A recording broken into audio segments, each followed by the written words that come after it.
मुझे 1 घंटा वो पढ़ना पड़ता है, फिर 1.5 घंटा में बैठ करके पढ़ाना पड़ता है। That means I am giving at least 3 hours, है ना। कम से कम ये 3 घंटे इसके पीछे देने पड़ते हैं। तो 3 घंटे देने के बावजूद भी यदि 3 लोगों को लाभ नहीं मिले, 3 लोग के जीवन में कोई परिवर्तन नहीं आए, 3 को पता नहीं, तो कोई ज्यादा कोई इम्पैक्ट नहीं बैठता है, राइट। और ऐसे मेहनत करने का भी कोई ज्यादा मीनिंग नहीं बैठता। तो इसलिए थोड़ा सा आप लोग मेहनत करेंगे तो फिर बहुत खुशी होगी कि चलो कुछ सीख पा रहे हैं। और आप लोग केवल बैठेंगे मूर्ति की तरह, कुछ बोलेंगे नहीं तो सुनकर के लास्ट में चले जाएंगे, तो वो ज्यादा अप्रिशिएटिव नहीं होगा, ज्यादा उत्साह नहीं देगा, है ना। ओके, तो बहुत अच्छा पॉइंट आपने बताया कि किस तरीके से सुंदर श्लोक हमने पढ़ा था। पिबन्ति ये भागवत आत्मनासताम, कि हमें भगवत भक्तों के साथ में बैठ करके पीना चाहिए। क्या पीना चाहिए? भगवान की कथाओं को पीना चाहिए। भगवान की कथाओं को कहाँ से?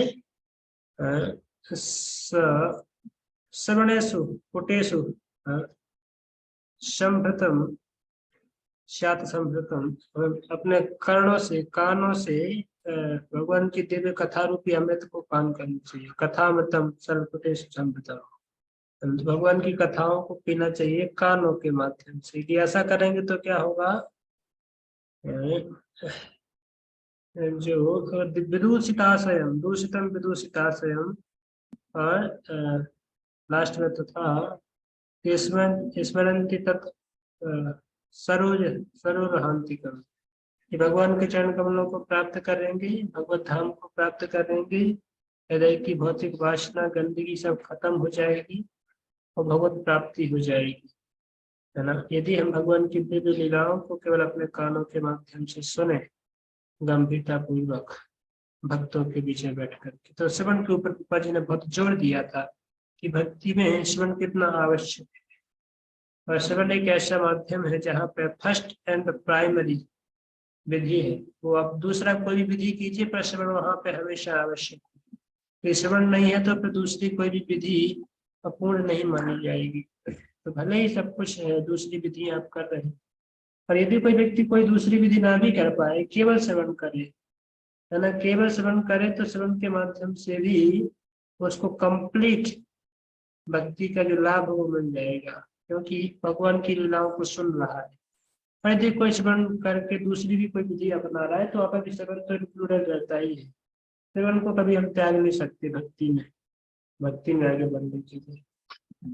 और जो आपने बताया कि कोई ऐसा सोच रहा है कि विस्मरण करने के पश्चात भी मुझे कोई आध्यात्मिक प्रोग्रेस नहीं मिला है, भक्ति करने, स्मरण करने के पश्चात भी मेरा कोई आध्यात्मिक प्रोग्रेस मिल रहा है, तो फिर पापा जी क्या बोलते थे कि ऐसे व्यक्ति को समझिए वो पाखंडी है, छद्म भक्त है।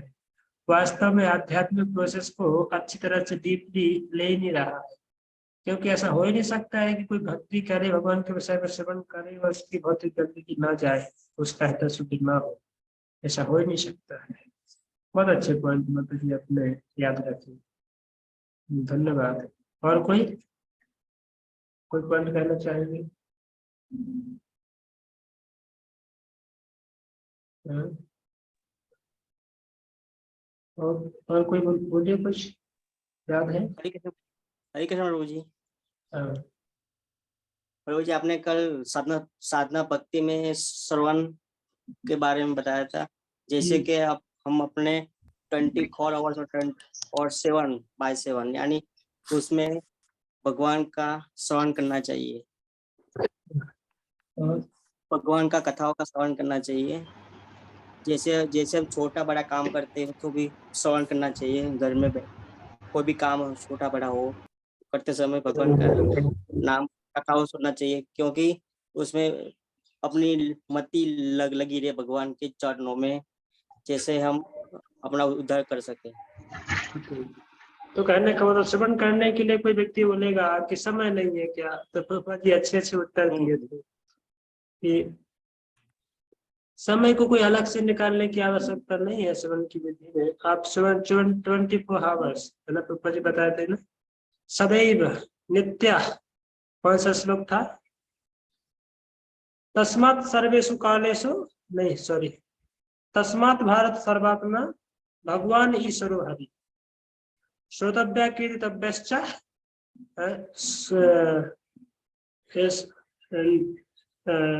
श्रोतव्या कीर्तव्यश्च स्मर्तव्या भगवान नाम। ऐसे बताते कि हरि सर्वत्र सर्वदा, तो भगवान हरि की सेवा करनी है, भगवान हरि की भक्ति करनी है और स्मरण करना है। पर कैसे करना है? सर्वत्र एंड सर्वदा, सब जगह करनी है और हमेशा करनी है ना। तो 24 घंटे भगवान के विषय में यदि स्मरण करेंगे तो 24 घंटे भक्ति में हम जुड़े रहेंगे। और जिस समय हम स्मरण करना बंद कर देते हैं उस समय हम भक्ति से च्युत हो जाते हैं, नीचे चले जाते हैं। तो श्रवण ही हमें जो भक्ति के स्टेज पे, भक्ति के स्तर पे मेंटेन रखता है। बहुत अच्छा। और कोई पॉइंट? बाकी लोग?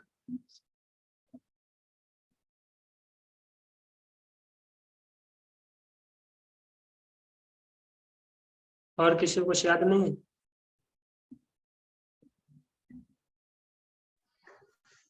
हरे कृष्ण प्रभु जी। हम्म। और आपने कर्मेंद्रिय, ज्ञानेंद्रिय और 3 इंद्रियों के बारे में बताया था, जो कि प्रकृति के द्वारा संचालित है। इससे ये प्रमाणित होता है कि मनुष्य खुद कुछ नहीं करता है, जो भी करता है आत्मा करता है। तो इसलिए मनुष्य प्रकृति के साथ जुड़ा हुआ है और ये प्रकृति भगवान की ही देन है। इसलिए हमें भगवान के बारे में श्रवण करते रहना चाहिए। ये पॉइंट मैंने कल की क्लास में तो नहीं बोला। कल इसका थोड़ा आपने पूर्वाभास दिया था, यहाँ से फिर शुरू किया था आपने। ऐसा? पल्लवी माता जी अपने माइक को अनम्यूट करके बोलिए। हरे कृष्ण प्रभु जी। हाँ। कल आपने बताया था श्रवण की पुष्टि कीर्तन से होती है, द्वारा होती है। जो व्यक्ति उचित स्रोत से सुनता है उससे ही कीर्तन करता है, मतलब वही बोलता है। जैसे अच्छा सुनेगा, अच्छे प्रभु के वचन सुनेगा, प्रभु के नाम सुनेगा, वो वही उच्चारण करेगा। तो श्रवण से ही कीर्तन की उत्पत्ति होती है। और दूसरा आपने कहा था किससे सुनना चाहिए और कैसा सुनना चाहिए। गुड। तो हमें मतलब ऐसे सुनना, कीर्तन को ऐसा सुनना चाहिए जैसे कि हम अमृत का पान कर रहे हैं। इतना सुनना चाहिए कि वो हमारे अंदर ओवर हम लोग उसको ड्रिंक करें, ऐसा, ताकि वो हमारे मुख से निकलना शुरू हो जाए। इतना श्रवण में डालना चाहिए कि वो मुख से निकलना शुरू हो जाए। एक उदाहरण भी दिया था इसका, क्या उदाहरण दिया था? उदाहरण तो नहीं याद है प्रभु जी। मैंगो जूस का उदाहरण दिया था ना, मटके में इतना हाँ जी, मैंगो। हाँ जी, हाँ जी, हाँ जी, राइट। तो अतिशयोक्ति तक भगवान की भक्ति करनी चाहिए और उसका नाम लेना चाहिए। और भौतिक विषय में जो मतलब ये भी पॉइंट बताया था आपने। इस मध्य में एक प्रिंसिपल ही बताया था ना, याद है आपको? गीगो इन गीगो आउट। हाँ जी जी। गीगो इन गीगो आउट, जैसा आप यहाँ पे डालेंगे ऐसे यहाँ से निकलेगा, जी जी है जी। ना। यहाँ से क्या पॉलिटिक्स। हाँ बोलिए। एक पॉइंट और बताया था कि क्या हम भगवान का नाम लेकर कहाँ जाएंगे। तो हम भगवान का स्मरण करके उनके पवित्र कमल चरणों में ही जाएंगे, गोलोक में, वृंदावन। और सभी भौतिक आवश्यकताओं की पूर्ति तो भगवान हमारे कर ही देते हैं। तो हमें ज़्यादा से ज़्यादा ईश्वर का नाम लेना चाहिए ताकि हम अपनी आध्यात्मिक उन्नति पे आगे बढ़ सकें।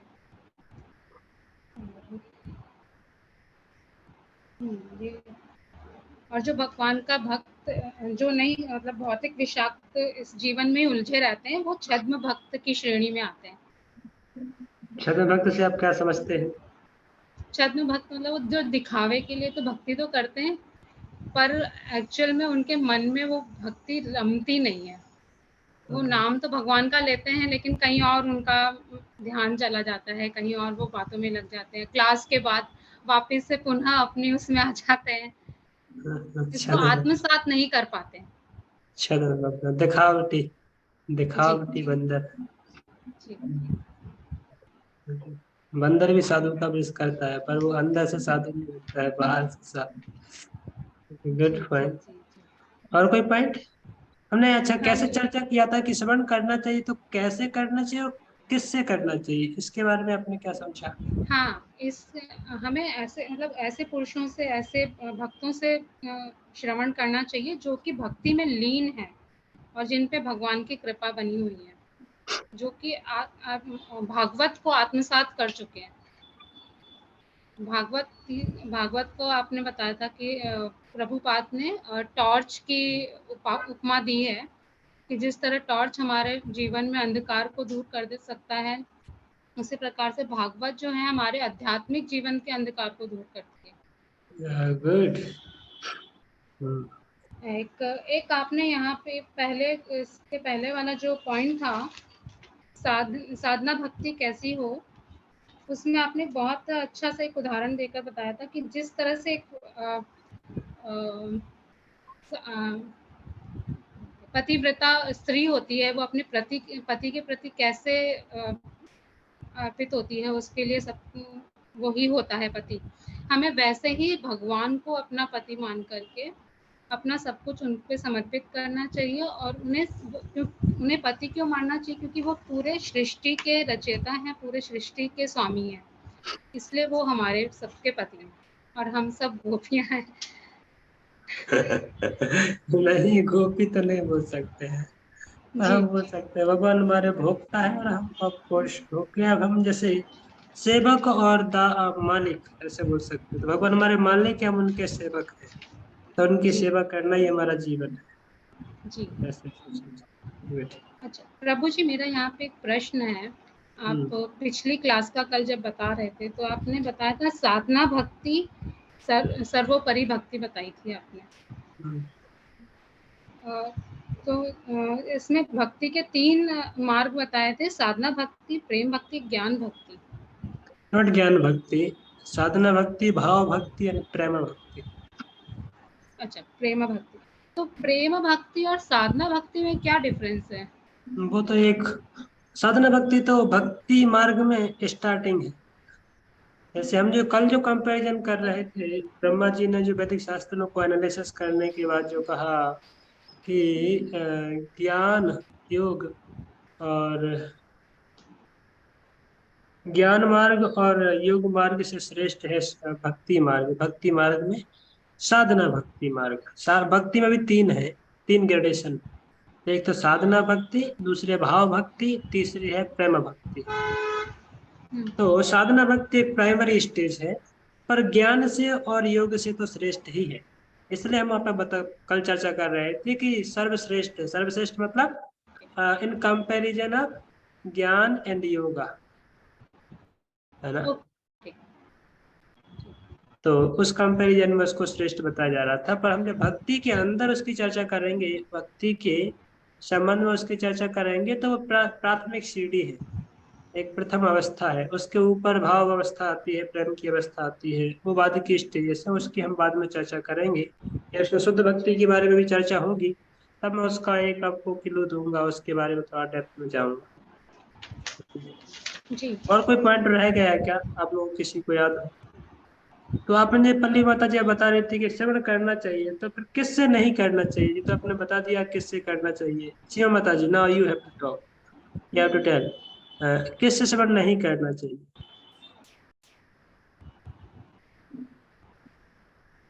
शिव माता जी।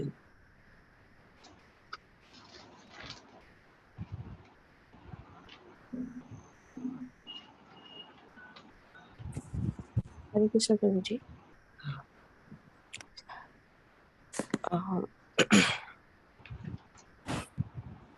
हम जब सुनते हैं, सुन के भी हम शुद्ध नहीं हो पाते हैं, तो हम क्या करें? तो उनको पाखंड बोलते हैं। मतलब मतलब कि श्रवण नहीं करना चाहिए। किससे? जो वो पैसे के लिए मांगते हैं, वो इतना चाहिए, वो इतना चाहिए। क्या? जैसे वो इतना चाहिए पैसा मांगते हैं उन ये व्यक्ति, पैसा मांगता है, उसे श्रवण नहीं करना चाहिए सर। ये उनको पैसे में पड़े रहता है ना। जैसे जो पूर्ण भाव से अपने जीवन को भगवान को शरण में है तो उनसे सुनना चाहिए। वो जो नहीं करते उनसे नहीं सुनना चाहिए। ओके, आनंदिता माता जी, आप इसके ऊपर कुछ प्रकाश डालना चाहेंगे? क्या करना चाहते हैं क्या? प्रभु जी, सबसे पहले तो जो गुरु परंपरा में नहीं है वो हमको उनसे श्रवण नहीं करना चाहिए, और श्रवण उनसे करना चाहिए जो हमें सही मार्गदर्शन दे सके, जिनसे सुनने से हम जो श्रवण करे वो हमारे मुख से निकले, ऐसे जो बताते हो उनसे श्रवण करना चाहिए। ऐसे तो मुख से निकलने के तो आप एक पॉलिटिशियन से भी सुनोगे तो वो भी निकलता है। तो ये तो कोई क्राइटेरिया नहीं हुआ। आप जैसा सुनोगे, चोर से सुनोगे तो चोरी की भाषा में आप चोर को ज्ञान दे ही सकते हो। तो वो तो कोई क्राइटेरिया नहीं है। आपने फिर ठीक से सुना नहीं, इसका मतलब कल, है ना? प्रभु जी प्रभु जी, हाँ, असत्य मतलब। प्रभु जी, आपने बोला था जो भगवत कथा को एक व्यवसाय बना के चलते हैं, जो कथा तो सुनाते हैं लेकिन उसके बदले में वो लोग पैसे लेते हैं, और ऐसे इंसान से नहीं सुनना चाहिए। जो पूरे भक्ति में नहीं हो, सिर्फ वो व्यवसाय समझ के उस कथा को कर रहे हैं, और वो खुद भक्त, शुद्ध भक्त नहीं है, और ना भगवान के को सब कुछ अर्पित किया है। उनकी इच्छा उस पैसे में लगी रहती है, तो ऐसे लोगों से नहीं सुनना चाहिए। हाँ, ये पॉइंट था कि भाई ऐसे व्यवसायी लोगों से, जो कि अपनी वासना को पूर्ण करने के लिए, अपनी भौतिक इच्छाओं को पूरा करने के लिए वो माध्यम बना के बैठे हैं भागवत को। उनको ना तो भगवान को उन्होंने जीवन समर्पण किया है, ना भगवान की सेवा से उनको लेना देना है, ना ही लोगों के जीवन से उनको लेना देना है। उनको केवल अपने बिजनेस से लेना देना है, और वो एक माध्यम है, इसलिए वो इसको माध्यम बना के करते हैं। तो ऐसे लोगों से श्रवण नहीं करना चाहिए। श्रवणम नैव कर्तव्यम यथा यथोचिष्ट पयो यथा, है ना? सनातन गोस्वामी बताया जो कि ऐसे व्यवसायी लोगों से श्रवण नहीं करना चाहिए। तो क्या उदाहरण दिए थे इसका संबंध में, कि किस किस चीज का रिलेवेंट उदाहरण दिए थे उस व्यक्ति को? पल्लवी माता जी, आप बता सकते हैं किस संबंध में उसका उदाहरण दिए थे? नहीं प्रभु जी, याद नहीं है। सीमा माता जी, आप बता सकते हैं क्या उदाहरण दिए थे उसके लिए?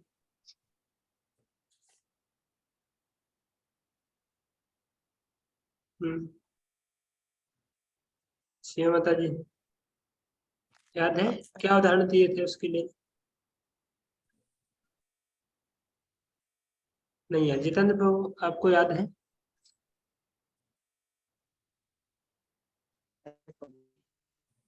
याद नहीं है वो। याद नहीं? किसको याद है, ये बता सकते हैं क्या उदाहरण दिए थे? हरे कृष्णा प्रभु जी। आप नहीं थे, आप मत बताइए, आप कल क्लास में ही नहीं थे। तो क्लास में थे, उनसे पूछना है। आप किसी को याद है? ये तो मैं बता चुका हूँ कई बार जिसको। नसीम मुझे माता जी, अपने नसीम माता जी। खानों के माध्यम से श्रवण सुनना चाहिए। हाँ, कानों के माध्यम से श्रवण करना चाहिए, वही वाला। हाँ, वो तो कानों से ही, श्रवण तो कानों से ही होता है, नाक से श्रवण नहीं होता है। मैं पूछ रहा हूँ कि सनातन गोस्वामी का उदाहरण दिए थे, और वो बताए थे कि ऐसे व्यवसायी व्यक्तियों से श्रवण करना वो एक खतरनाक है। वो कथा जैसा लगता है पर वो खतरनाक है। क्यों? तो उसके संबंध में क्या उदाहरण दिए थे, याद है?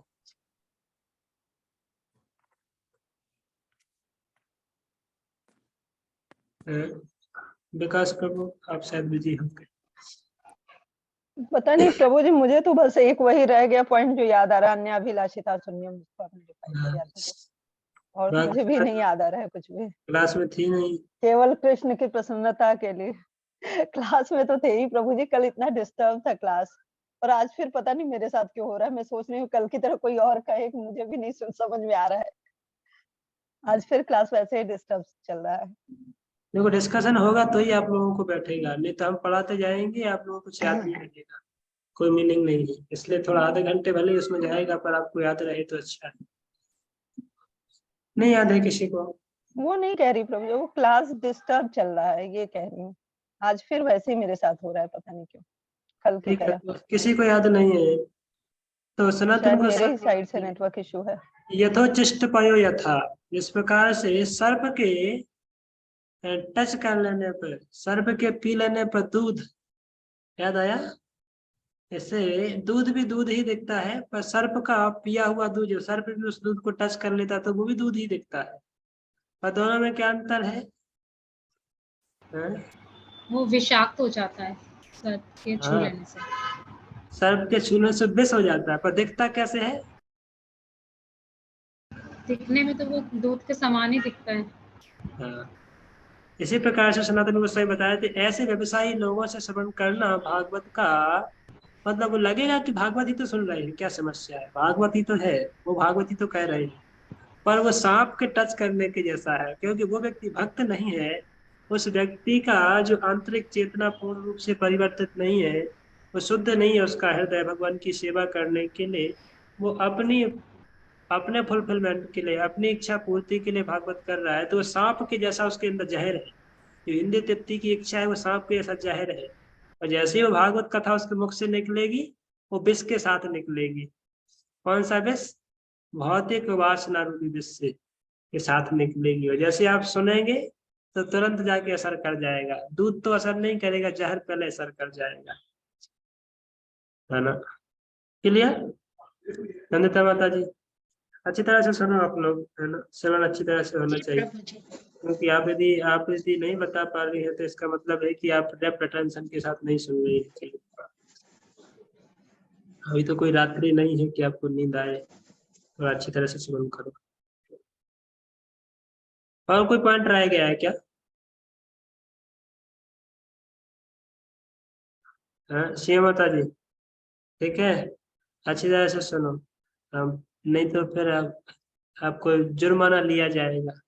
हम पहले फीस नहीं ले रहे तो बाद में फीस लिया जाएगा, तो उससे फीस्ट किया जाएगा। हाँ, प्रभु जी हरे कृष्णा। हाँ। क्या ये एक पॉइंट हो सकता है कि जो भागवत कथा कर रहा है उसको तत्वों का ज्ञान होना चाहिए? तत्व का ज्ञान? मतलब इस सेंस में कि जैसे बहुत सारे भागवत प्रवर्तक सीधा रासलीला पे चले जाते हैं, दादा उनको कुछ सहजिया होके जैसा, तो तत्वों का ज्ञान होना चाहिए। हाँ, तो जिसको तत्व का ज्ञान होगा वो तो ऑफ कोर्स उसको फिर भक्त बनने, मतलब भक्ति करेगा ही ना, भक्ति को प्रैक्टिकल लेगा ही ना। तो तत्व का ज्ञान तो वही बात है ना, तत्व का ज्ञान इन लोगों को तो आह, मेरे मुख में मच्छर चला गया। जब लगता हो गई उसकी भी बता।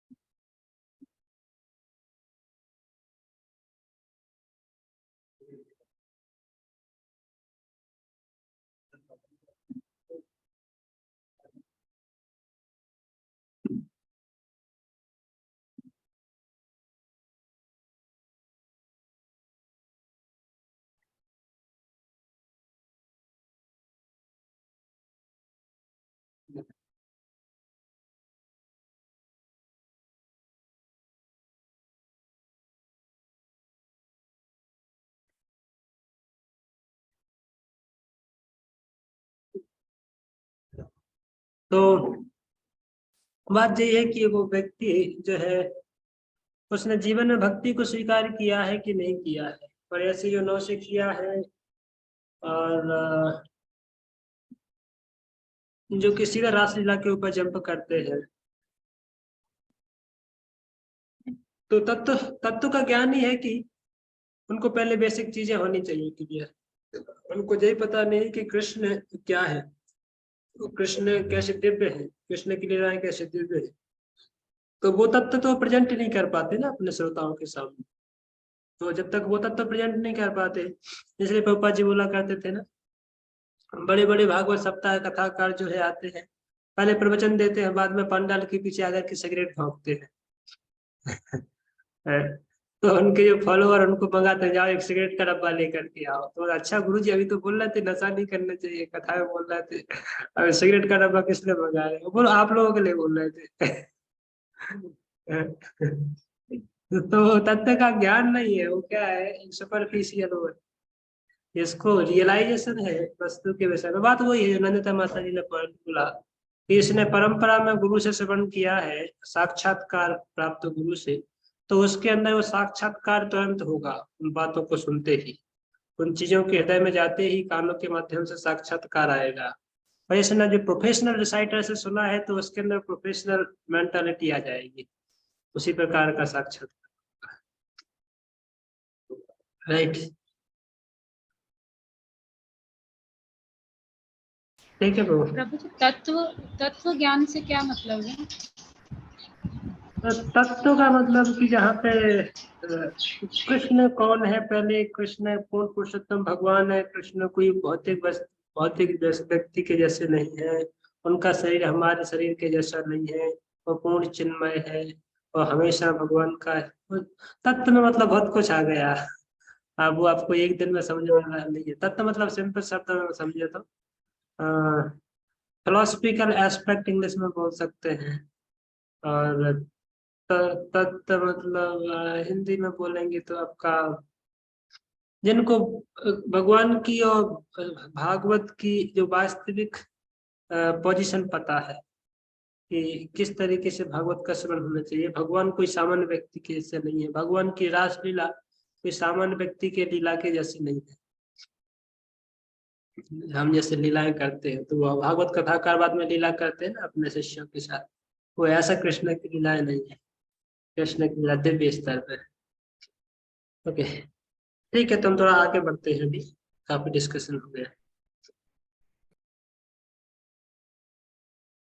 तो अध्याय 3 के अंदर अभी हम प्रवेश करेंगे। तीसरे अध्याय विशेष करके शुद्ध भक्ति और विशेष करके हार्ट ट्रांसफॉर्मेशन।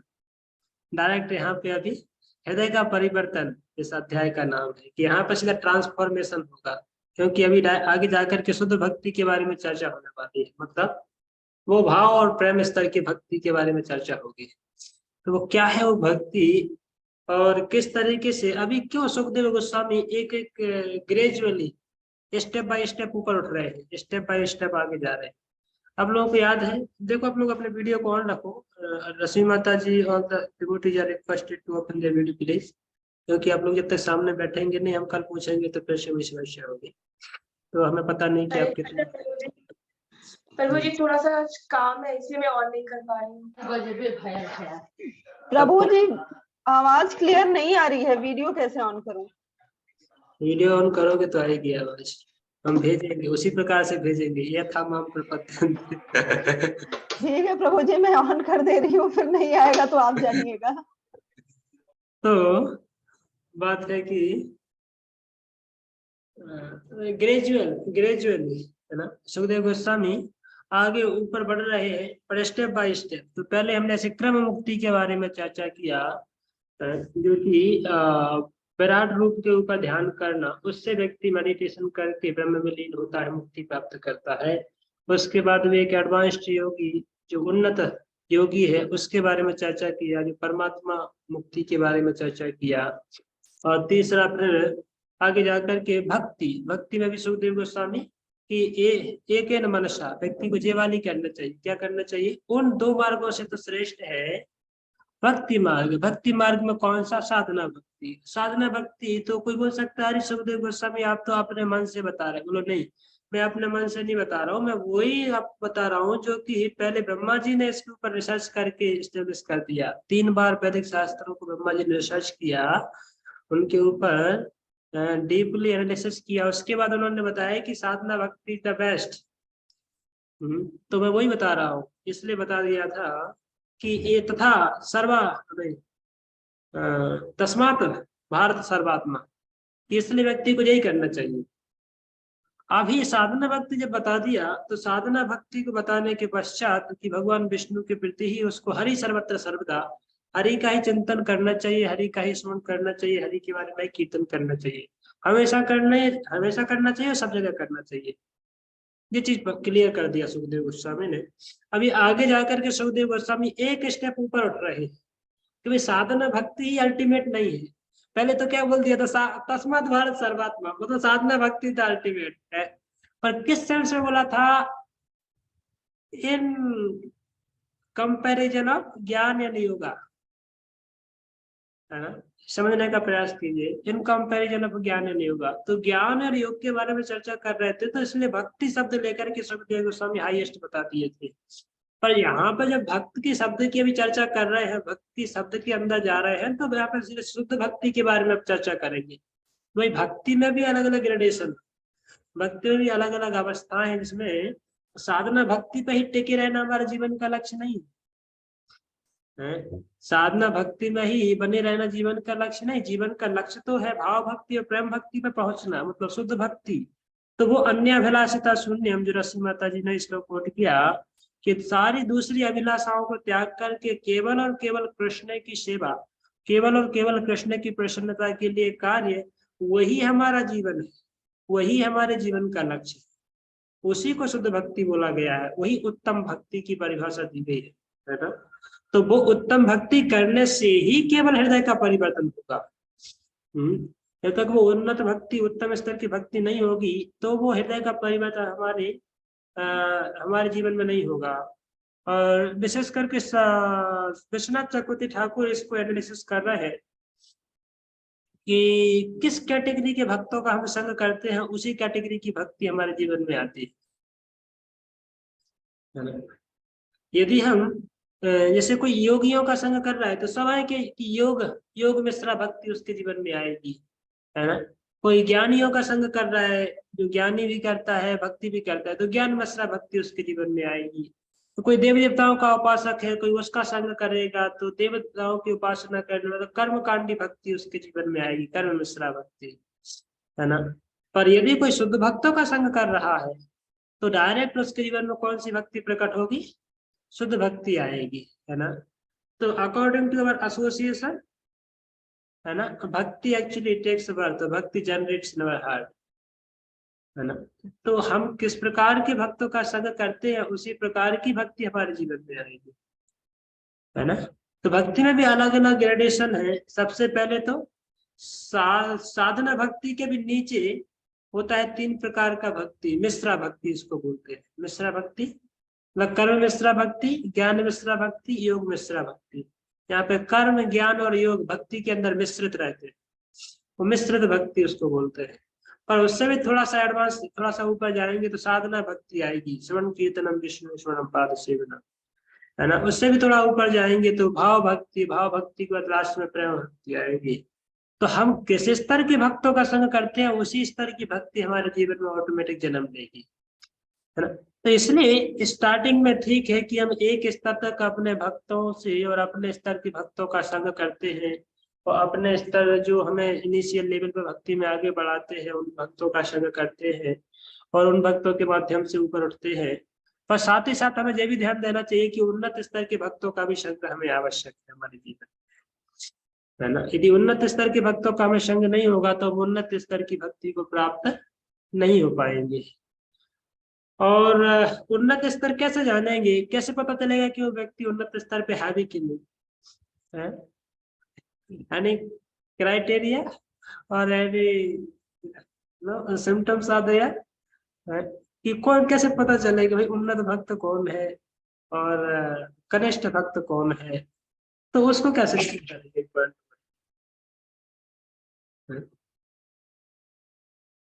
तो हमें यदि हमने सोचा तो वो साथ साथ में ये भी है कि हमें भी उन्नत भक्तों का संग मिल भी रहा है, तो इसका मतलब ये नहीं कि जो थोड़ा नीचे भक्त है जो साधना भक्ति और प्रैक्टिस में लगे हैं, उनको सबको रिजेक्ट करके हो अभी इन भक्तों की आवश्यकता नहीं है, just let them go, I am advance now. अभी तो मैं उस स्तर से ऊपर उठ गया हूँ, तो इन सबको जाने दो, मैं अपना काम अपने हिसाब से करूंगा। अभी ऊपर स्तर पे आ गए ना, तो नीचे के स्तर भक्तों को, तुम लोग क्या भक्ति भक्ति करते हो, अभी हम सीनियर हो गए, अभी हम उन्नत भक्त हो गए। तो पता चला जो है भक्ति में लेकर के आए थे, जो भक्ति में हमें इंट्रोड्यूस किए, जो भक्ति को ही हमें हमें जन्म दिए भक्ति में, उन्हीं के अंदर की हमको देखे फॉल्ट फाइंडिंग करने लग जाएंगे, तो कुछ उल्टा भी हो सकता है ना। शुद्ध भक्ति जगह पता नहीं दूसरी कोई वस्तु मिल जाएगी। तो हमारा कहने का मतलब ये नहीं, हाँ प्रचार में भी कभी कभी ऐसे प्रचारक लोग भी न्यूफाइट की अवस्था में हो सकते हैं। विशेष करके हमारे आंदोलन में, प्रभुपाद जी के आंदोलन में हर एक व्यक्ति प्रचार में रहता है, हर एक व्यक्ति प्रीचिंग स्पिरिट में है, जहाँ पे लोगों को कृष्ण भावना में देने के लिए प्रयास कर रहे हैं। और ऐसा भी जरूरी नहीं है कि कोई नए मतलब नए स्तर पे आकर के प्रचार कर रहे हैं तो वो न्यू फाइट ही होंगे या वो नए भक्त ही होंगे, नहीं, वो भी उन्नत भक्त हो सकते हैं। क्योंकि भक्ति कोई बाहरी पहचान नहीं, कोई किस स्तर का भक्त है वो कोई बाहरी पहचान नहीं है। कोई ऐसा नहीं कि कोई गेरुआ वस्त्र धारण किए है, सेफ्रॉन पहना है, या कोई टकला है, या कोई ब्रह्मचारी आश्रम में है, या कोई संन्यास आश्रम में है, तो वो एक्चुअल पैरामीटर नहीं है, वो कोई एक्चुअल डेफिनेशन नहीं है, वो सब बाह्य है, बाह्य दृष्टिकोण है। एक वो भी हमें पर्सपेक्टिव इंक्लूड करना चाहिए, ऐसा नहीं कि सन्यासी है तो वो भक्त नहीं हो। ऑफ कोर्स वो काफी उन्नत स्तर पे होंगे, तब उनके गुरु ने उनको सन्यास दिया है, तब वो उस लेवल पे जाकर के कार्य कर रहे हैं। तो कोई सामान्य व्यक्ति तो नहीं हो सकते हैं, काफी उन्नत भक्त ही होंगे।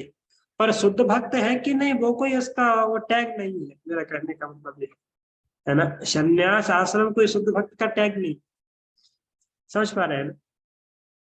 तो शुद्ध भक्त कौन है कौन नहीं है वो कैसे चेक करेंगे।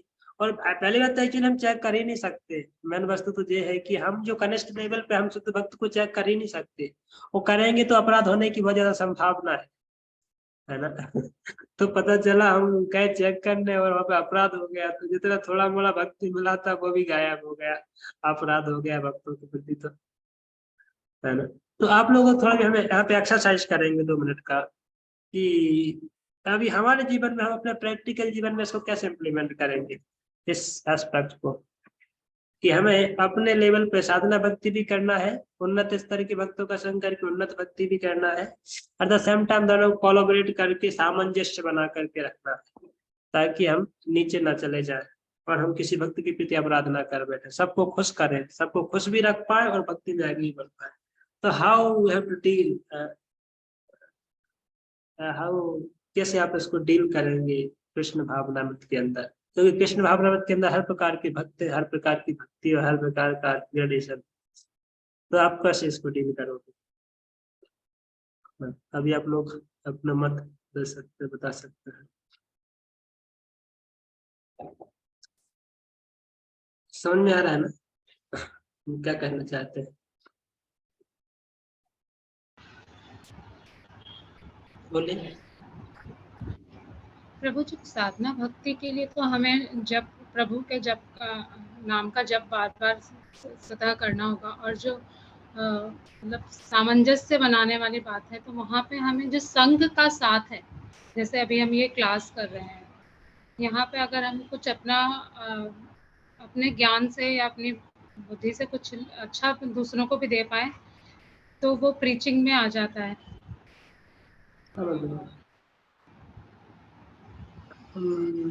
ठीक है, बाकी लोगों को बता नहीं देता कि आपको आइडिया लगेगा थोड़ा हम किस चीज के बारे में पूछ रहे हैं, क्योंकि ये काफी रिलेवेंट सब्जेक्ट है, तो आपको थोड़ा सुनने से आइडिया लगेगा। बाकी लोग बताइए, पुराने लोग।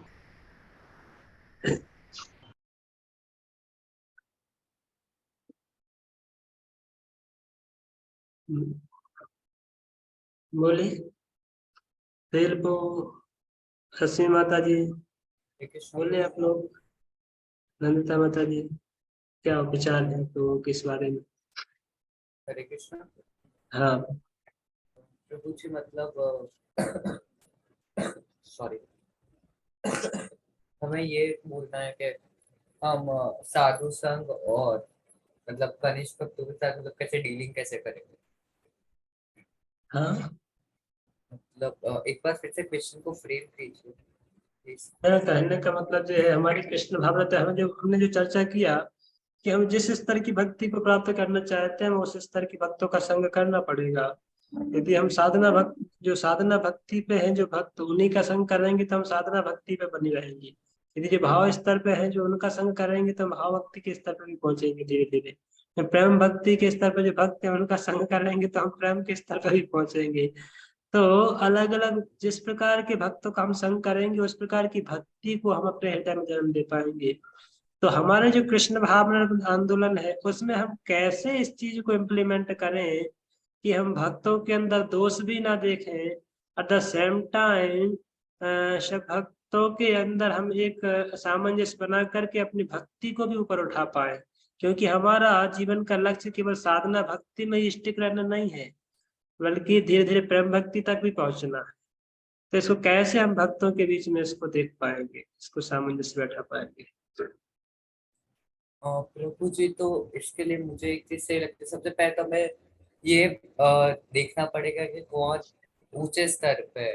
तो उसके लिए मुझे ये चीज लगती है कि जो महाप्रभु ने शिक्षा स्टेप में बोला है कि त्रिनादपि सुनिचेन तरोरपि सहिष्णुना मानिना मातेना कीर्तनीय सदा हरि। तो ये जो कर जिसमें ये लक्षण दिखाई दे रहे तो ऑफकोर्स ऊंचे स्तर पे होंगे। तो उनको ऐसे भक्तों को हमें अपने मेंटर्स गुरु की तरह देखना चाहिए। और जिसमें अगर हमें नहीं मतलब इतना नहीं, अगर डिवोटीज में नहीं देख पा रहे तो उनके साथ हमें या तो अगर हमसे बड़े तो ऐसा रिस्पेक्ट की तरह, या फिर जनरली सबको ऐसे फ्रेंडिक की तरह देखना चाहिए। और हमें खुद को सबसे नीचे रखना चाहिए। अगर खुद को ऊपर लेके आएंगे तो फिर अहंकार आ जाएगा। तो सबकी हेल्प करनी चाहिए हम कर सके तो, और हमारे साथ के उन सब में थोड़ी हेल्प लेनी चाहिए। और जो हमसे ऊपर है उनको ऐसे मेंटर और गुरु की तरह देखना चाहिए। बात मुझे यहाँ लगता पर ये है, बात यहाँ पर ये है कि हम जो विशेष करके हमसे सीनियर भक्त हैं उनके अंदर भी जैसे आपने बताया गुरु मेंटर की तरह देखना है। एट द सेम टाइम भाव भक्ति प्रेम भक्ति के स्तर पे यदि पहुंचना है तो उस स्तर के भक्तों का भी संग करना है ना। तो साधना भक्ति के स्तर पे भी भक्तों का संग करना है और ऊपर के लेवल का भी। तो उसमें हम कैसे पहचान करेंगे और उस समय उन दोनों स्थितियों को कैसे कोलैबोरेट करेंगे? मुझे उनकी पहचान करना तो नाम हमारे लिए तो नामुमकिन ही है ना। हम तो एकदम कनिष्ठ है। वो तो और खुद कोई प्रकट करेंगे तब होगा। और कोई थोड़ा विचार कीजिए। प्रभु जी, हम्म। वो एक्चुअली बहुत डेडिकेशन एंड फोकस के साथ वो सब कुछ काम करते होंगे, जितना भी कुछ है भगवान की सेवा, पर्टिकुलरली टाइम टू टाइम ऐसे पूरा डेडिकेशन देके करते होंगे। तो कोई भी परिस्थिति में भी हाँ, ये भी एक पैरामीटर हो सकता है कि वो बिना देश काल परिस्थिति को विचार किए बिना अपने जीवन में उनको कितना भी परेशानी कितना भी कठिनाई क्यों ना हो, पर वो भगवान की सेवा को हमेशा फ्रंट में रख करके, भक्तों की सेवा को हमेशा फ्रंट में रख करके उसके लिए डेडिकेट करेंगे अपना जीवन को, तो ऑफकोर्स बहुत उन्नत भक्त हो सकते हैं। अभी हम उस लेवल को कैटेगराइज नहीं कर सकते हैं कि भाव भक्ति के लेवल पे है कि प्रेम भक्ति के लेवल पे। At least he is very advanced, very advanced, है ना। तो ही उनको भगवान के प्रति वो राग है, भगवान के प्रति इतनी सेवा करने की रुचि है करती है। हाँ, तो एक ये भी एक क्राइटेरिया हो सकता है, एक सिम्टम हो सकता है। और कुछ, और कोई? हरे कृष्ण प्रभु जी। जो सबसे उन्नत भक्त है उनके अंदर सतोगुण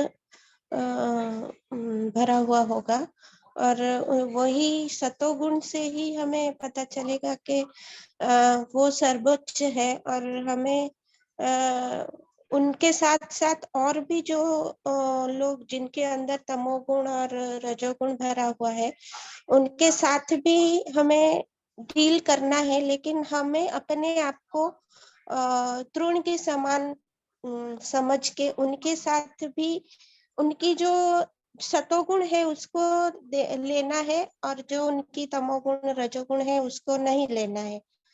तो इस तरह से हम उनके साथ बैलेंस करके हम जो सतोगुणी भक्त है उनसे शिक्षा ले सकते हैं।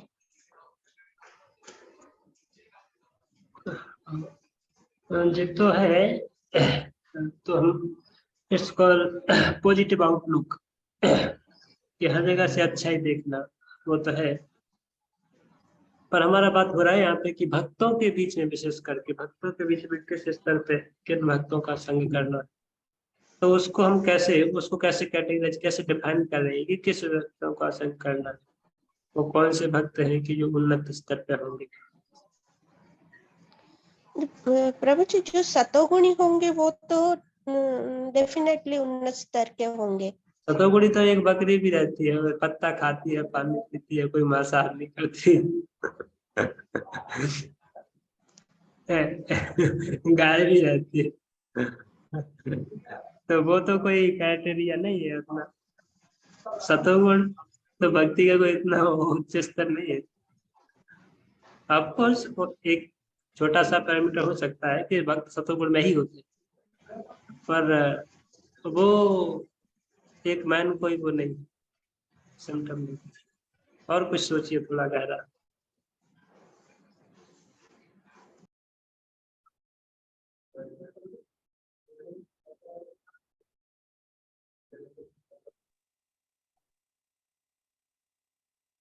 ठीक है हाँ बोलिए। प्रभु जी, साधु चक्कर करना है ये, लेकिन जो वे जो 24 घंटे भगवान की भक्ति करता है, ठीक है, और उनका संग करने तो कर सकते हैं, जो भी उनका 24 घंटे भक्ति में लगे हुए कंटिन्यू, जैसे छोट और भक्त अपने क्या बोला था, और साथ में सभी को साथ में लेके चले।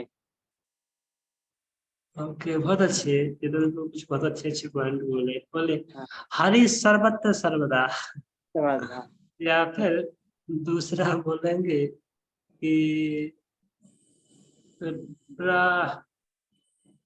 प्राण मनसा वाचा, मतलब जो मन से और वाणी से और काया से, कायेन मनसा वाचा हरि के प्रति समर्पण है, भगवान के प्रति समर्पण है, जिनकी वाणी और जिनका शरीर और जिनका मन पूर्ण रूप से भगवान में लगा हुआ है हमेशा, वो जो है भक्ति के बहुत उन्नत स्तर पे। तभी कोई व्यक्ति जो है इस प्रकार से अपने आप को लगा के रख सकता है। तो जो कोई आर्टिफिशियल प्रोसेस नहीं है, तो कोई बाहरी दिखावा नहीं है, जब तक कोई उस स्तर पे नहीं है तब तक कोई व्यक्ति 24 घंटे अपने आप को भगवान की सेवा में, भगवान के कार्यकलाप में लगा के नहीं रख सकता है। तो इसको भक्ति स्वामी सिंधु में रूप गोस्वामी ने इस शब्द का डेफिनेशन दिए है कि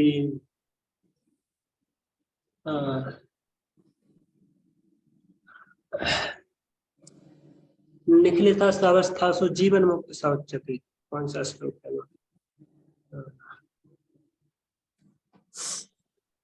याद आ रहा है?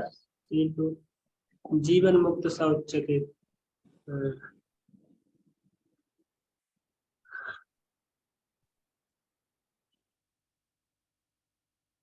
उसका मतलब यही है कि जीवन मुक्त, उसको जीवन मुक्त कहा जाता है कि जीवन में मुक्त हो चुका है, ऑलरेडी लिबरेटेड पर्सनालिटी, जिन्होंने अपने जीवन में पूर्ण रूप से अपने जीवन को कृष्ण को समर्पण कर दिया है। कर्मणा मनसा गिरा, कर्मणा मनसा गिरा, निखिलिता शवस्थासु जीवन मुक्त साक्षात।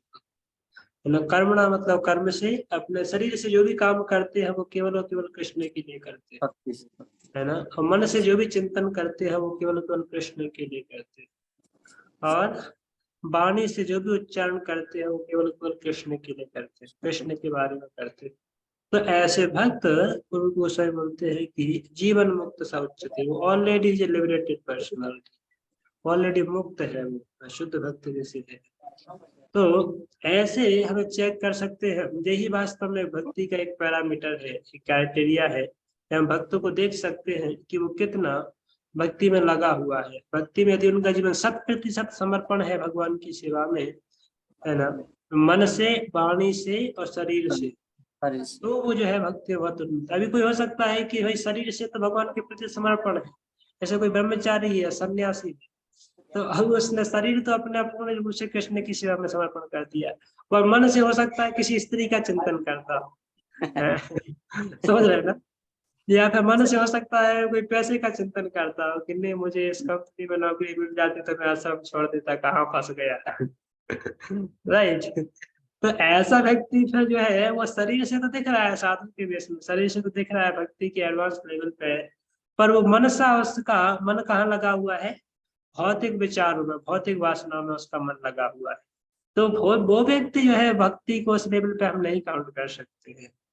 और बजाय दूसरी तरफ कोई भले ही गृहस्थ आश्रम में है या कोई भले ही कैसी भी अवस्था में है, पर उसने अपने जीवन में केवल और केवल कृष्ण के लिए अपना शरीर, मन और वाणी को पूर्ण रूप से समर्पण कर रखा है, तो ऐसा व्यक्ति शुद्ध भक्त हो सकता है। ऐसे हमारे बहुत सारे आचार्य है, इसके उदाहरण है भक्ति विनोद ठाकुर और भी जो भी आचार्य है, तो इसके वो जीते जागते उदाहरण भी है ना।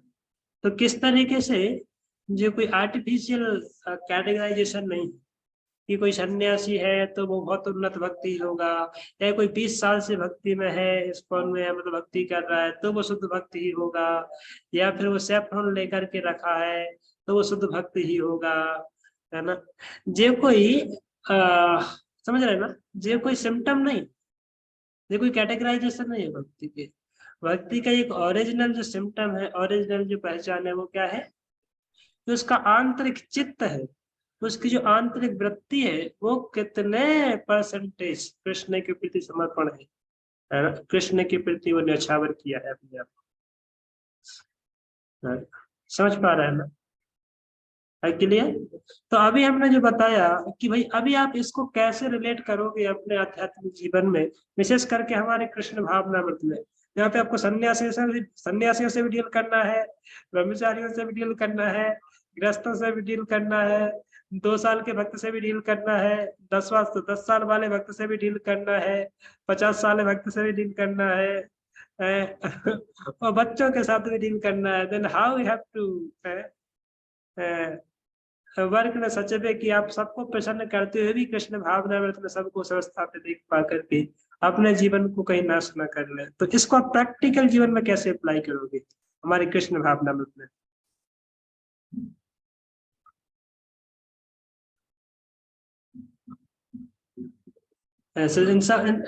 लाइक इन शिक्षा गुरु दीक्षा गुरु, ठीक है। सो शिक्षा गुरु and Diksha Guru they are to personality. पर शास्त्र का कहना है कि हमें हमेशा देखना चाहिए दोनों को ही भक्ति के बहुत उन्नत स्तर पर देखना चाहिए, ठीक है। क्योंकि यदि हम उनको बहुत निम्न स्तर पर देखेंगे तो फिर हम उनके अंदर वो श्रद्धा नहीं रख पाएंगे, फिर हमारा फेथ कहीं ना कहीं हिल जाएगा, है ना, श्रद्धा हिल जाएगी। तो फिर हम उस स्तर पर जब नहीं देख पाएंगे तो हम भक्ति में कोई उन्नति नहीं कर पाएंगे। तो एक तरफ हमें वो भी देखना है कि भक्ति बहुत उन्नत है, पर दूसरी तरफ से हमें अंधानुगमन भी नहीं करना है। अंधानुगमन मतलब आंखें बंद करके भी नहीं चलना है कि नहीं नहीं वो तो सन्यासी है तो फिर वो शुद्ध भक्ति है करके। सन्यासी है तो अशुद्ध भक्त है, वो कोई टैग नहीं है ना। या फिर कोई जूनियर भक्त है करके वो भले ही शिक्षा गुरु के लेवल पे है या शिक्षा गुरु नहीं भी है, सब कोई सामान्य भक्त है, किचन में सेवा करता है या टॉयलेट बाथरूम सफाई करता है, कुछ भी करता है, तो उस भक्त के साथ भी डील करना है। तो फिर हम कैसे दोनों भक्तों के प्रति सामंजस्य बना करके उनके प्रति दृष्टिकोण रखें, है ना। तो इसको कैसे करेंगे, इस मैटर को कैसे सॉल्व करेंगे शिक्षा गुरु और दीक्षा गुरु और विशेष करके और अन्य भक्तों के रिलेशन में, कोई कहना चाहेंगे? देखिए कुछ प्रैक्टिकल चीजें, इसलिए हम इसके बारे में इतना समय दे रहे हैं, चर्चा कर रहे हैं। ये बहुत ही प्रैक्टिकल है, खूब होता है। जब मंदिर में आएंगे तो मंदिर में खूब ही आपको भक्तों के साथ डील करना होगा। तो आपके पास यदि थोड़ा इंटेलिजेंस नहीं है तो अपराध होते हैं, है ना। कोई कहना चाहेंगे कुछ?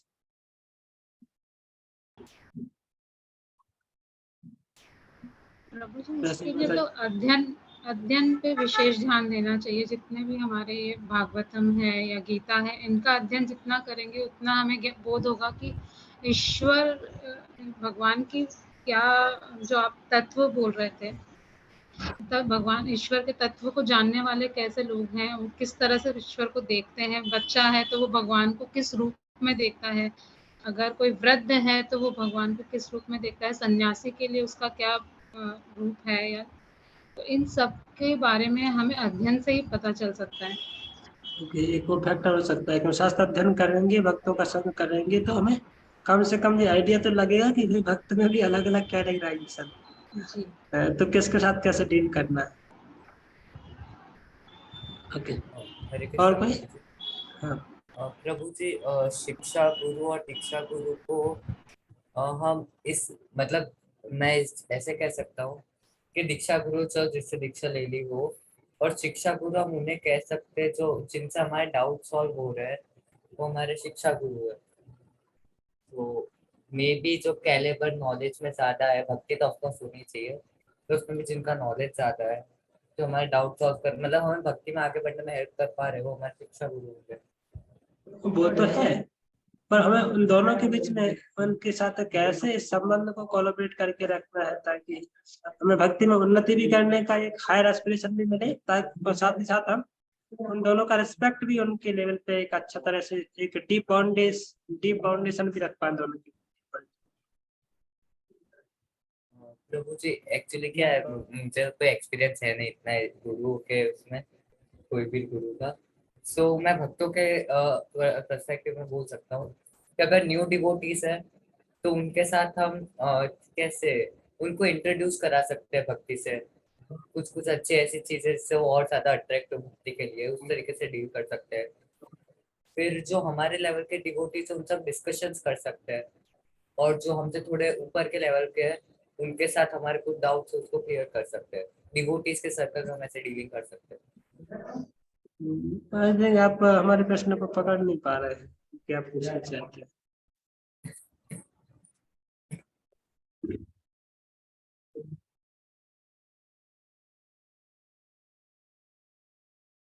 ठीक है, तो हरे कृष्ण प्रभु जी।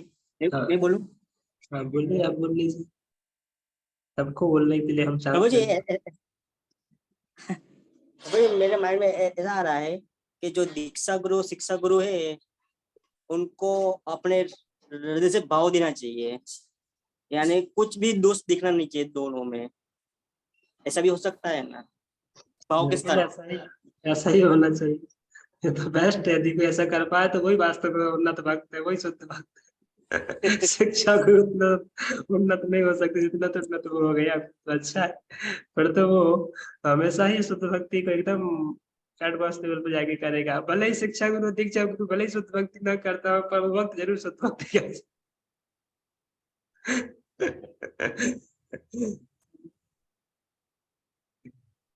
यही है, वास्तविक यही है जो तृणादपि सुनिचरा तरुरपि संशुन्ना, इसलिए वही प्रिंसिपल लास्ट में आ जाता है। भाई हमारे पास कोई चश्मा नहीं है, हमारे पास कोई गिलास नहीं है कि हम देखें अच्छा this Guru is very pure and this Guru is शुद्ध भक्त and this Guru is not शुद्ध भक्त, क्योंकि इसके अंदर 70% है, ये 50% है, और ये तो अभी अभी भक्ति में आया, तो ये तो अभी अभी 4 साल का लौटा है, इसको कहाँ ज्ञान होगा। तो ये तो कौन सा शुद्ध भक्त हो सकता है। तो ये कोई परिमापन नहीं है, ये तो आंतरिक वृत्ति है, किस व्यक्ति का चेतना कितना भगवान में समर्पण है। पर हमें हमेशा सब भक्तों को अपने आप से तो उन्नति देखना चाहिए, तो हम कम से कम अपराधों से बचे रहेंगे। और कृष्ण भावना में हर प्रकार के भक्त है, तो सबका संग करना है और सब भक्तों के साथ सबको रिस्पेक्ट देना है, पर इन गाइडेंस ऑफ शिक्षा गुरु एंड दीक्षा गुरु, है ना। तो वो हमें, चूंकि यदि हम उनके गाइडेंस में करेंगे तो फिर हम भक्ति में किसी के प्रति अपराध नहीं कर पाएंगे, और वो हमें सेफ जोन में रखेंगे कम से कम, है ना। हमें बताएंगे चीजें को किस तरीके से कहाँ पे कैसे डीलिंग करना है, किन लोगों के साथ कैसे डील करना है। और नहीं तो फिर आप ऐसे तो बाह्य दृष्टिकोण से देखने जाएंगे कि नहीं वो बहुत नॉलेजेबल पर्सन है, बहुत स्कॉलर है, तो काफी डेविएंट पर्सन भी हो सकते हैं जो स्कॉलर हो सकते हैं।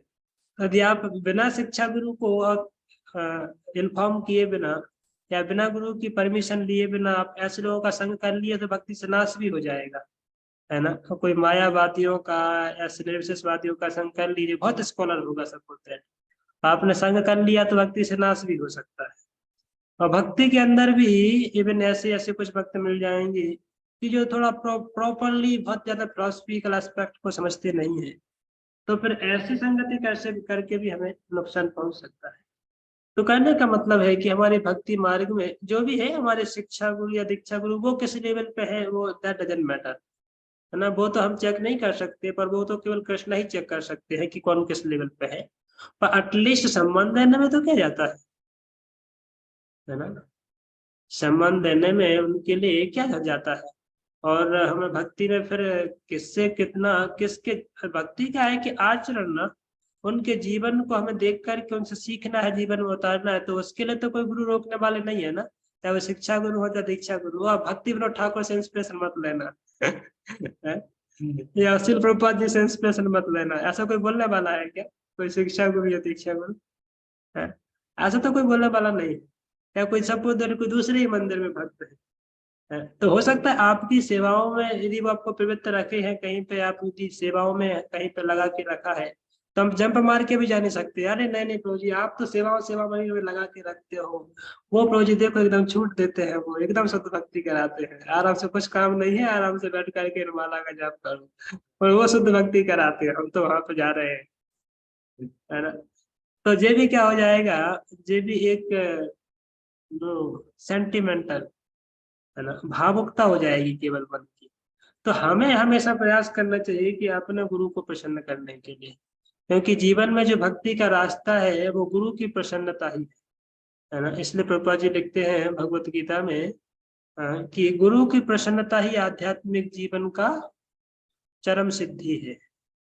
यदि हमारे जीवन में हमारे गुरु है, शिक्षा गुरु या दीक्षा गुरु, वो हमसे भी प्रसन्न हो गए तो हमारा भक्ति का रास्ता खुल गया, है ना। तो हमें प्रयास करना चाहिए कि गुरु वैष्णव एंड भगवान तीनों को प्रसन्न करने के लिए प्रयास करना चाहिए, है ना। तो गुरु को हमें उतना रिस्पेक्ट देकर के उनके प्रति सम्मान और उनके प्रति आदर भावना और उनके उनके ऑर्डर को फॉलो करना विशेष है ना। उनके निर्देशों को पालन करना, वो जो हमसे चाहते हैं वो हम वास्तव में कर रहे हैं कि नहीं कर रहे हैं। पता चला गुरु बोल रहे हैं नहीं नहीं आज यहाँ पे चलना है, सेवा करना है, नहीं आप प्रभु जी हमारा क्या है ना कि हम थोड़ा अपने हिसाब से करना चाहते हैं, कि हमारे परिवार में जो लोग हैं तो थोड़ा सा हम अपने हिसाब से घूमना चाहते हैं। हम आपको भी आपके हिसाब से भी चलेंगे कभी, पर इस बार हम थोड़ा अपने हिसाब से घूमना चाहते हैं, है ना, अपने हिसाब से करना चाहते हैं। तो ये क्या हो गया, फिर वो जो हमसे चाहते हैं हम वो नहीं करके कुछ अपना हिसाब लगा देते हैं। तो जो अपना हिसाब है वही फिर जो है गुरु की प्रसन्नता नहीं होकर के उनकी अप्रसन्नता हो जाएगी। हो सकता है वो बोलेंगे नहीं, वो डायरेक्ट बोलेंगे नहीं, यदि हम सहन करने के मूड में है तो वो डांट भी दे, हो सकता है।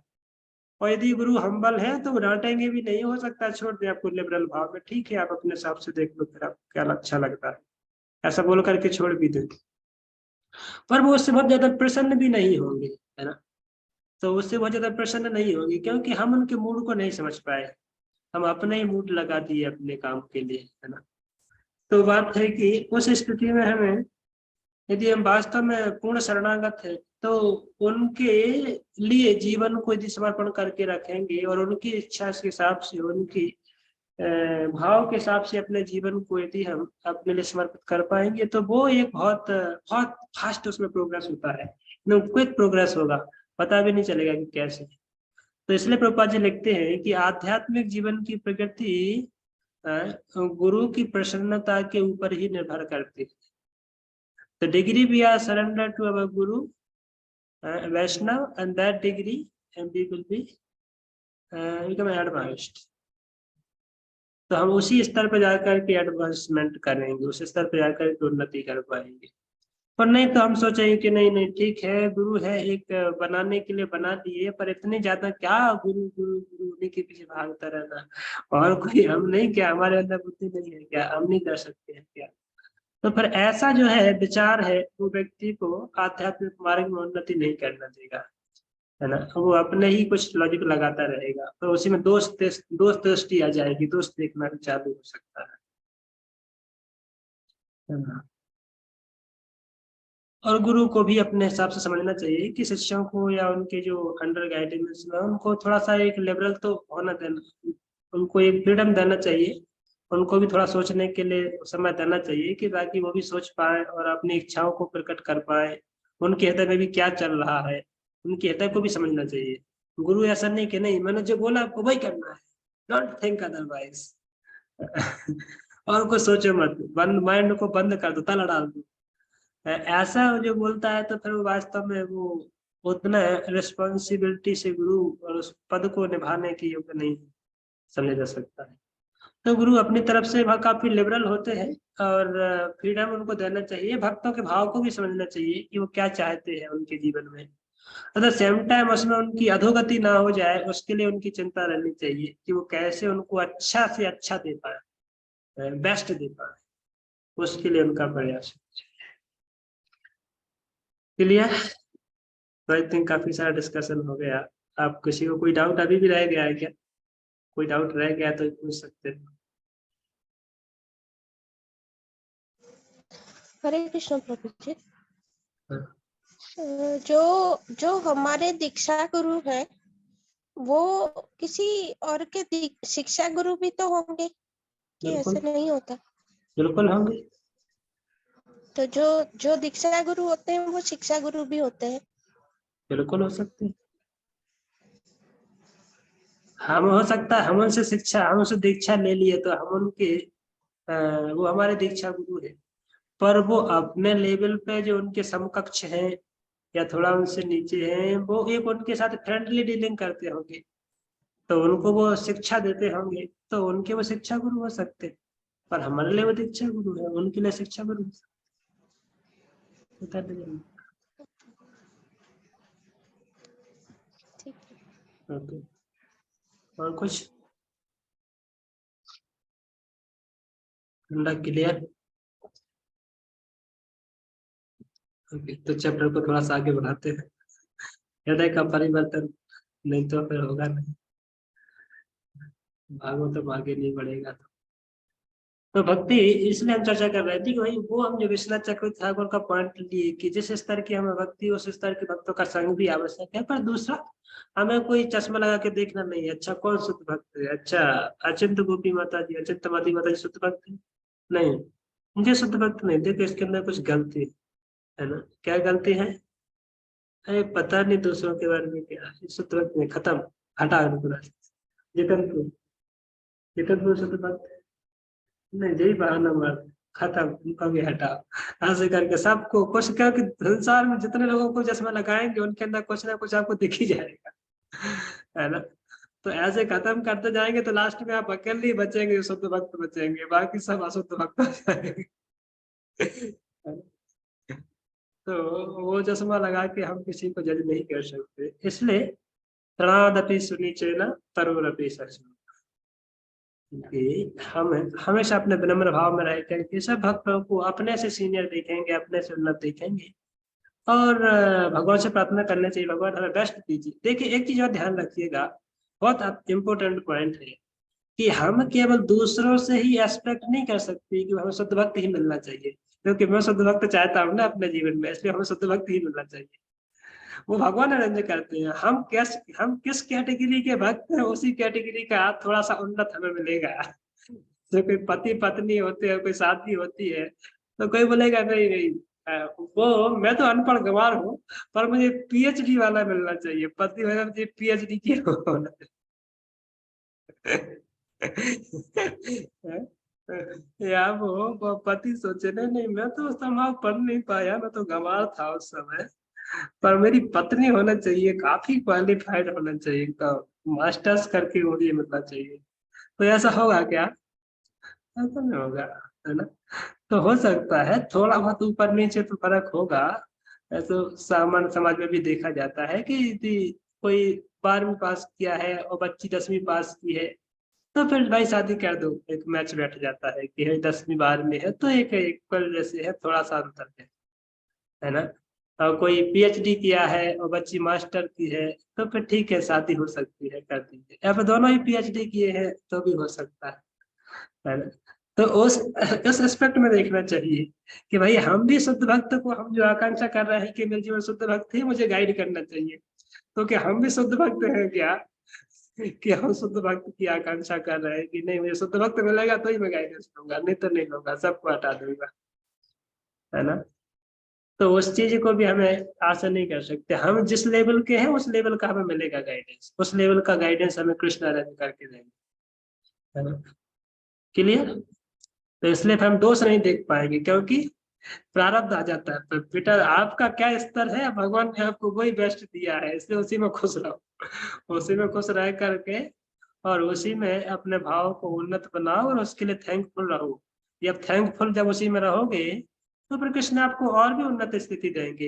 हो सकता है आपके ही गुरु को, शिक्षा गुरु, दीक्षा गुरु को और भी उन्नत करें, भगवान उनको इंस्पायर करें, एम्पावर करें, या आपको और भी अन्य सीनियर भक्तों का संग प्रदान करें, आपको और उन्नत स्तर की भक्तों का संग प्रदान करें, तो वो कृष्ण फिर प्रदान करेंगे, यदि हमारी जेन्युइन डिजायर है, हमारी तीव्र इच्छा, तो है ना? तो जस्ट सकल सम्मान करित सकति देहुनाथ जथा जथा, सबके प्रति सम्मान रखते हुए, सबके प्रति आदर भावना रखते हुए और काम अपना करना है ना? काम अपना करने का मतलब अपने भक्ति मार्ग में आगे बढ़ते जाना है और उसी से हमारी उन्नति होगी। तो सुखदेव गोस्वामी बता रहे थे, अभी जो इस अध्याय में विशेष करके चर्चा हो रही है, ये अध्याय में चर्चा है भक्ति के विषय में। पर भक्ति के विषय में जानने के पहले यहाँ पे डेमी गॉड वर्शिप, देवताओं की पूजा के बारे में थोड़ा डिस्क्रिप्शन है, उसके बाद में फिर शुद्ध भक्ति के बारे में चर्चा आएगी। तो इस श्लोक, इस अध्याय में लेकर के 2 से लेकर के 9 नंबर श्लोक तक लगभग देवताओं की उपासना के बारे में चर्चा है। शुद्ध भक्ति in comparison of Demi God worship, देवताओं की भक्ति या देवताओं की उपासना के लेवल में शुद्ध भक्ति क्या है, भगवान की शुद्ध सेवा क्या है, तो उसको यहाँ पे कंपैरिजन किया जा रहा है। और फिर भगवान सुखदेव गोस्वामी लास्ट में शुद्ध भक्ति को एस्टेब्लिश कर रहे हैं कि शुद्ध भक्ति हमारे जीवन का लक्ष्य है। श्री शुक उवाचा एवं एतन्न निगदितं पृष्ठवान् भगवान् यत् भवान् मम नृणां यन्म्रियमाणानां मनुष्येषु मनीषिणां। तो एवं नगदितं पृष्ठवान्, इस तरह निगदितम उत्तरित हुआ, पृष्ठवान तुम्हारे पूछने पर। सुखदेव गोस्वामी बता रहे हैं राजा परीक्षित को कि हे राजा परीक्षित, जो आपने पूछा था उस पूछने के उत्तर में अभी मैं कहने जा रहा हूँ, सॉरी उत्तर दिया है, मैं कह दिया है। क्या कह दिया है? यद भगवान ममा, मैंने बता दिया है क्या, नृणाम यन्मिर्यमाणायाम, उन मनुष्यों के लिए, उन नृणाम मतलब उन मनुष्यों के लिए जो कि म्रियमाणायाम, जो मरने की अवस्था में जा रहे हैं, जो मरणासन्न अवस्था में है, जो मृत्यु की गोद में जा रहे हैं, उनके लिए क्या करना चाहिए? तो वो मैंने बता दिया। क्या? भक्ति, जो पिछले अध्याय में भगवान बता चुके हैं, सुखदेव गोस्वामी बता चुके हैं कि उसको भक्ति ही करना चाहिए। भक्ति में कौन सी भक्ति? तो श्रवणम कीर्तनम, वो वाली भक्ति की चर्चा किया था। तो उसके बारे में सुखदेव गोस्वामी बता चुके हैं कि मनुष्येषु मनीषिणाम, जो मनुष्यों में भी मनीषिणा है, मनीषिणा मतलब जो उन्नत स्तर के मनुष्य है, उन्नत स्तर के जो भक्त है, विशेष करके मनुष्य है, उनको क्या करना चाहिए? बोले भक्ति करना चाहिए, जो कि मैं पहले ही आपको बता चुका है ना, कि किसी भी अवस्था में व्यक्ति को, क्योंकि सुखदेव राजा परीक्षित का जो प्रश्न था ना, आप लोगों को यदि याद हो, प्रथम स्कंद में राजा परीक्षित ने 19वें अध्याय में प्रश्न किया था कि what is the duty of dying man, है ना, मरणासन्न व्यक्ति के लिए क्या उसको कर्तव्य है, क्या करना चाहिए? जो व्यक्ति मृत्यु की गोद में जा रहा है, मरने के लिए जा रहा है, उसको क्या करना चाहिए? सर्वश्रेष्ठ कर्तव्य क्या है? तो इसलिए वहां पे फिर वो वाला डेफिनेशन सुखदेव गोस्वामी रखे थे कि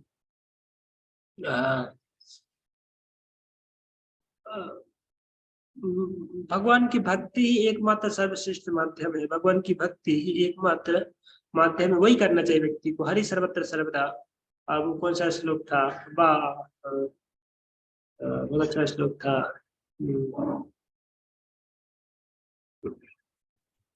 कि भगवान की भक्ति ही एकमात्र माध्यम है। मरणासन्न अवस्था में व्यक्ति को भक्ति ही करना चाहिए। ये आएगा तो बताऊंगा श्लोक। तो ये वाला श्लोक सुखदेव गोस्वामी कोट किए हैं कि हर एक अवस्था में व्यक्ति को क्या करना चाहिए, भक्ति करना चाहिए, जिसका उत्तर मैं आपको पहले ही दे चुका हूँ। सुखदेव गोस्वामी ने कहा, ये महाराज परीक्षित, आपने मुझसे मरणासन्न बुद्धिमान मनुष्य के कर्तव्य के विषय में जिस प्रकार जिज्ञासा की थी कि उसी प्रकार मैंने आपको उत्तर दिया है।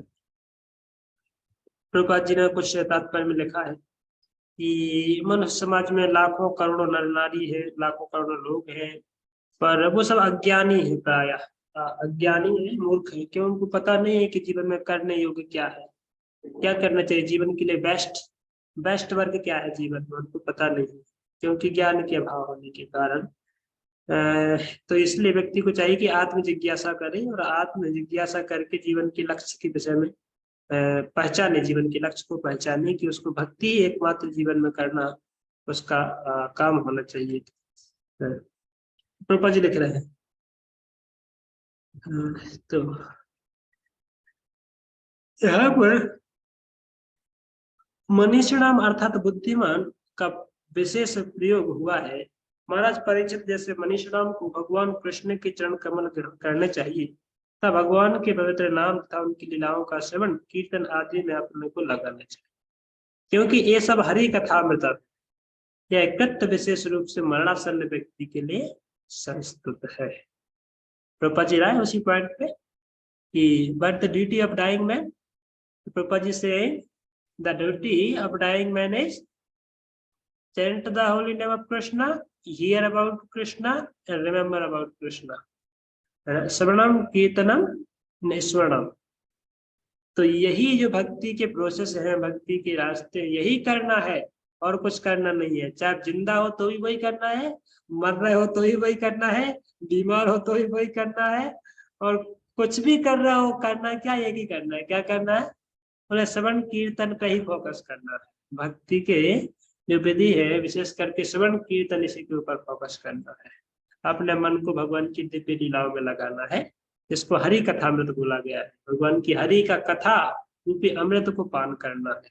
वही विशेष करके जो मनीषिणाम है, जो पर्याप्त बुद्धिमान लोग हैं, बहुत बुद्धिमान लोग हैं, उनके लिए सर्वश्रेष्ठ कर्तव्य है, उनका सर्वश्रेष्ठ ड्यूटी है मनीषिणाम के लिए।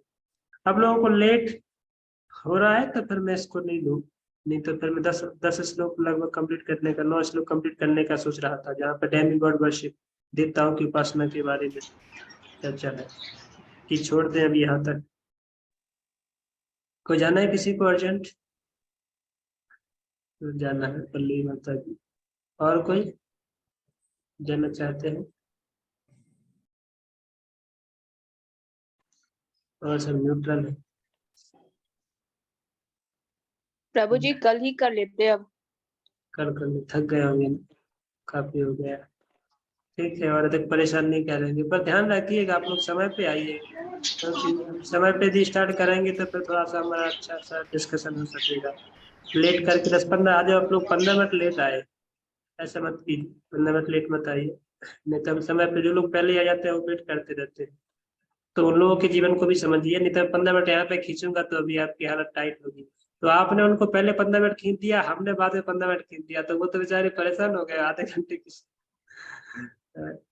तो समय पे आइए ताकि समय पर छुट्टी हो जाएगी, नहीं तो फिर हम क्या करेंगे, अभी उनके लिए ऐसा करेंगे, जो 15 मिनट जो समय पे आ गए थे उनको जल्दी छोड़ देंगे, जो 15 मिनट लेट आए थे उनको आधे घंटे और देंगे।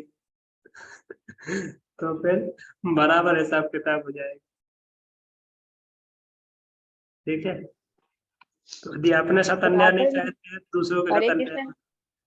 प्रभु जी, बराबर नहीं होगा ना, जो बाद में आधे घंटे पढ़ाएगा तो वो तो पहले वाले निकल गए तो वो तो पढ़ेंगे ही नहीं, तो लॉस ही हो गया प्रभु जी। हाँ, तो आप क्या चाहते हो, आधे घंटे बाद में आओगे ऐसा? नहीं प्रभु जी, टाइम पे आए और टाइम पे ही छुट्टी भी हो जाए। तो इसलिए ईमानदार बने रहिए। कलयुग भले ही आ गया है, पर अपन को ईमानदारी को बनाए रखना है।